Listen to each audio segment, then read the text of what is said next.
Now, the Brian Beatty Real Estate Show continues on Charleston's Big Talker, 1250 WTMA.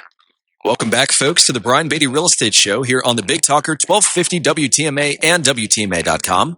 I'm your host, Brian Beatty, and if you're just joining us, we were just really reviewing what happened last year in real estate compared to what our market looked like in 2021. We went all the way back to 2018 and showed that in most instances, almost every area of Charleston has appreciated at least 50%. There have been some markets, my gosh, that have almost doubled in the past 5 years, and certainly specific properties have doubled or more in value, depending upon what they bought it for and then ultimately what they sold it for and whether there was any value added there. But we find ourselves in a very interesting market, and we're kind of getting hit from a bunch of different sides that make projections very challenging. If you follow this closely like I do, I mean, obviously with me having a radio show, I want to give you guys the best of the best, not just a mashup of my experiences as somebody that's been doing this for 17 years and blah blah blah, sold a bunch of homes, and the fact that I also coach other agents nationally,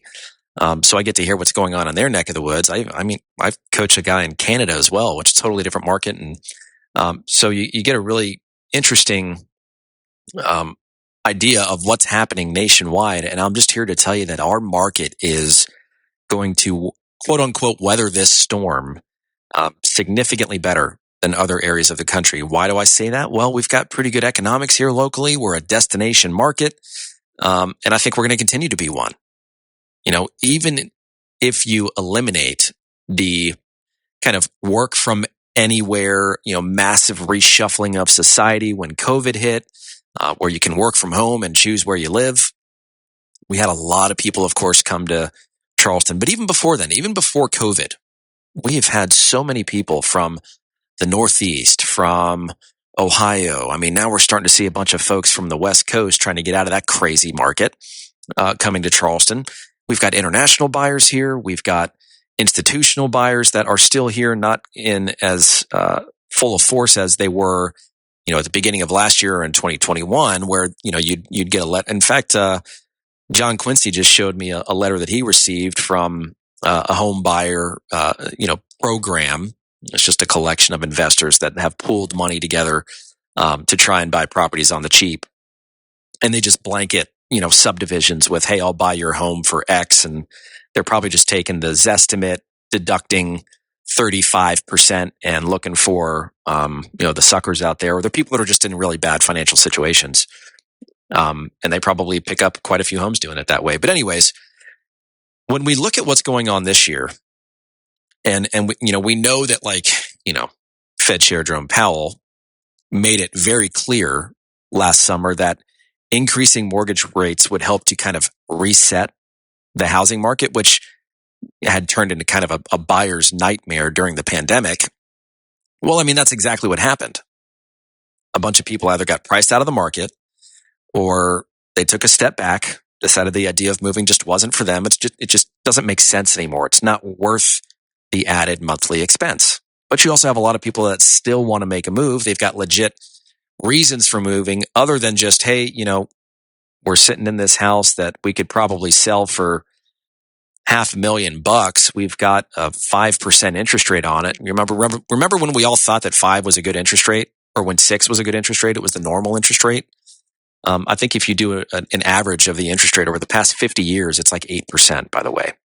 But of course, it hit 7%, and everything in the market changed.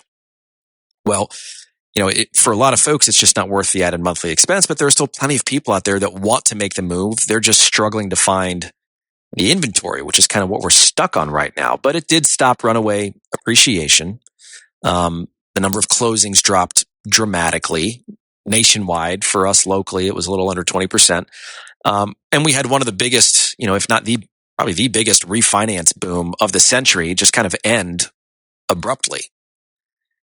And in fact, just this week, Goldman Sachs published a paper titled The 2023 Housing Overlook paper. And the paper argues that home sales are bottoming out. And and that the home price correction phase that we're going through has a little bit more to run. It's going to take a little bit longer. But in fact, here's a quote from that. It says, "We suspect that existing home sales could decline slightly further, but will likely bottom out in Q1. We expect a peak to trough decline in national home prices of roughly 6% and for prices to stop declining around mid-year in 2023. On a regional basis, we project larger declines across the Pacific Coast and Southwest regions." But interestingly, it's been a pretty solid start to the year. I mean, demand, in my opinion, at least, isn't quite as low as we anticipated. And it's because there's still just very little for sale out there. I mean, remember, we're just a little over 1,600 homes for sale that you can buy and live in right now. And savvy sellers are keeping a close eye on the inventory because, again, they want to try and time the market. And a lot of that has to do with what's available at any given point in time. What's recently sold? What were the circumstances surrounding that sale? Does it help you or hurt you? So on and so forth. I mean, I have a listing in downtown Charleston for $3 million that we put under contract in just a few days. And we have a backup offer that's as good as it gets. I mean, it's just, you would think that in that kind of a price range, which was kind of our expectation, that we're looking at about 2-3 months before the sale occurs. We certainly did not underprice the property. And there you go. You had multiple people fighting over it. It's because there's still not much for sale. You still have a bunch of people on the sidelines watching and waiting for those right homes to hit the market. And when they see it, they swoop down and try and take it down. There has been an uptick in buyer interest since the beginning of the year. And I think it's related to like 3 different things: seasonality, the acceptance of the market, and then, they've been able to get some deals on some things. There are some discounts that are now out there that are starting to show back up. It's just a return to normalcy in that you can actually negotiate a contract right now rather than having to just do what the seller wants you to do so that you can get the house, right? In other words, it's not like in 2021 and in the very early part of 2022, everybody wants to win, right? They want to feel like they've won. Well, COVID era real estate, especially in Charleston, was if your idea of winning is you're the one that won the house, not you won the boxing match between you and the seller. You beat them up and you're getting a better deal than they're getting, which is like the traditional sense in what you mean when you talk about negotiating. So these 3 different areas: seasonality, acceptance, and discounts. I mean, seasonality, if we just start there for a second, the housing market is always slowest at the end of the year. Picks back up in January and it goes into full force in the spring season, right around the Super Bowl. Early indications are that buyers are out there and they're shopping again. I mean, they're waiting for the right property to hit the market. One interesting way of tracking that, which you, as just a general listener, someone in the general public has no idea about or has any access to, would be like the number of people that reach out to real estate agents in any given day, week, or month, right? It's just leads. So we can kind of measure the level of interest in the market, the level of demand in the market, by the number of leads we're receiving any given month. I'll tell you that right now, our lead flow is significantly higher this month than it was in January of 2022. And I think, again, part of that is because, look, people are wrapping their head around the market. Interest rates have ticked down a little bit, making things a little bit more affordable. And there's been this bit of a reset button hit to where, hey, they can actually go out and they can negotiate a deal again. And so it just seems like there are more buyers out there that are looking than actually signing contracts. I think there's still some trepidation, but the increased traffic, I do think indicates, some underlying interest. In fact, 38% of builders in a recent report said that traffic was stronger than expected in January so far. So I think a key thing to watch in the coming months is inventory. I mean, that is the tipping point for our market. There's still very little of it. We still have a long ways to go. In fact, if you look at just the number of available housing units, based on, the number of closings we have, but more importantly, the number of just housing units we need based on household formation and so on and so forth. We're somewhere between 2 million and 5 million, depending upon who you ask and which report you read. But the point is, we're millions of housing units short. And, there are some things that, the administration has tried to do to invigorate that. But they're also yes, they want that, but you can't have your cake and eat it too, right? You can't raise interest rates. You can't destroy demand, but then expect everybody to build out a bunch of inventory to bridge the gap. It just doesn't make sense for the people that are footing the bill and inheriting the risk to build higher priced properties, which is why so many builders are like middle of the road right now. Of course, there's also a huge push for affordable housing. And we need more of that because of the number of people that have been priced out of the market and the clear difference between the increase in housing related costs versus wages, right? There's a big disparity there. And I do believe there are more affordable housing units that need to be constructed. But just in the grand scheme of things, we're short. We're extremely short on available inventory. And again, that's what's keeping prices fairly level right now.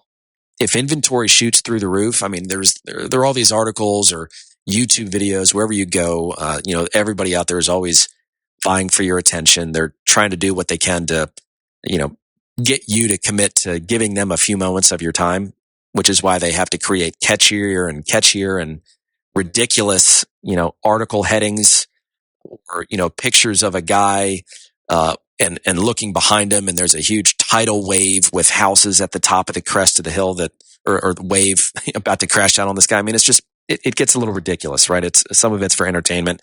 Some of it's because they just want to make money from YouTube. Some of it's, of course, just educational in nature, like this show. But seasonality is going to play a big part in it. What will happen in the next 60 days, 90 days maybe, will shape the rest of the year. In my opinion, because real estate's a lagging indicator of the economy, right? What happens economically then shows up in housing. But what's been really interesting is that when interest rates dropped and we had this massive surge in transactions and in interest, what that did for the country economically is pretty incredible. But of course, they had to lower rates to get a handle on things. I think the other part of this here that I'd mentioned is just acceptance. Right? People are accepting of the fact that getting a sub 3% interest rate is probably not going to happen again for a very long time. And that traditionally a 5, 6, even 7% interest rate, like in the grand scheme of things, is okay. It's manageable. You talk to everybody that was getting mortgages in the 80s, and they love telling the stories about their double-digit interest rates. And hopefully we don't get anywhere close to that anytime soon, because it would absolutely break the housing market. But I think we're going to harbor somewhere around 5, 6%, which is probably where it should be. But I think there's just some overall acceptance of that. I think there's also acceptance on that from the seller side, which is what is creating more opportunity for buyers. If you look at new construction communities as an example, they're paying your closing costs. They're giving you deals on upgrades. They can't negotiate really the purchase price of the house because they have to maintain values in the neighborhood so that they appraise. But they're working deals out with you, kind of on the, not necessarily in the back end, but they're just not messing with the purchase price. So they'll give you some closing costs. They'll give you some incentives. It used to be back when the market was recovering, let's just call it 10 years ago. I was getting gas cards. I was going on cruises. I got a computer or two for selling new construction. Now it's not like I'm driving traffic to those new construction communities. That's just what the buyer wanted. I showed it to him and, oh, that's nice. Yeah, sure. I'll take a free computer. Or go on a cruise. I'm pretty sure my clients got some of that stuff too. But anyways, you're starting to see some of that come back to incentivize not just the general public, but the agent community to bring back buyers to these new construction developments. Challenge is a lot of agents out there are very bitter.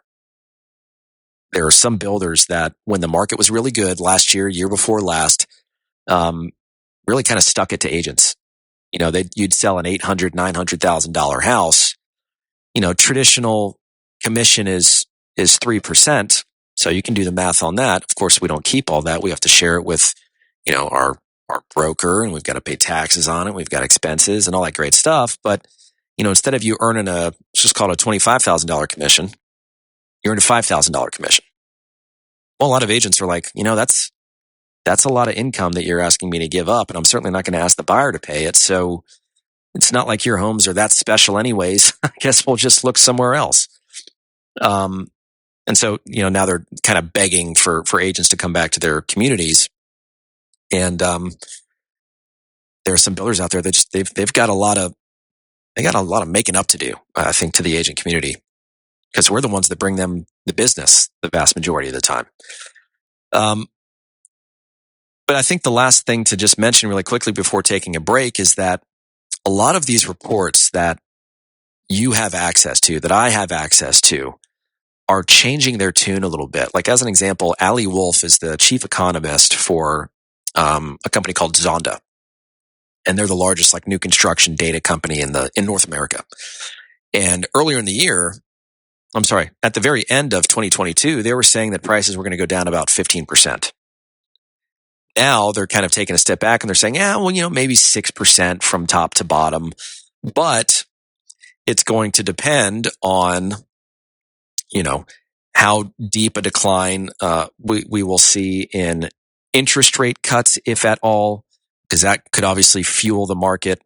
Of course, what happens with inventory, and then just what happens overall with the U.S. and whether or not we're going to get into a recession, and how bad that would be, if at all.